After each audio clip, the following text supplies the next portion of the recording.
7 years is a long time to wait for a small amount of space rocks.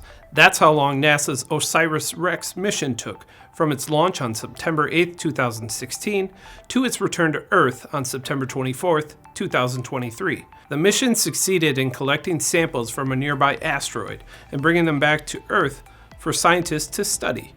But a wiring mix-up almost crashed the whole plan.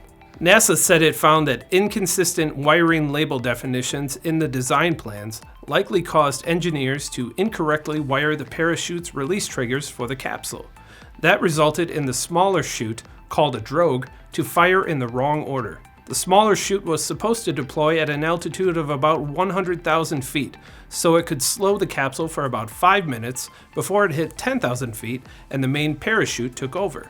Instead, a signal at 100,000 feet cut the smaller chute free before it was released. That meant that when the capsule hit 9,000 feet, the smaller chute deployed and immediately flew away since its retention cord was already severed. NASA said the main parachute deployed as expected and that it was sturdy enough to sufficiently slow down the capsule on its own.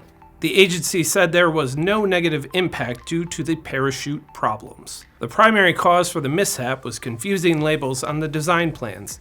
NASA said the word main was used inconsistently between the device that sends the electric signals and the device that receives the signals. On the signal side, main meant the main parachute, but on the receiver side, main meant the pyrotechnic that pops off the canister cover and deploys the smaller chute.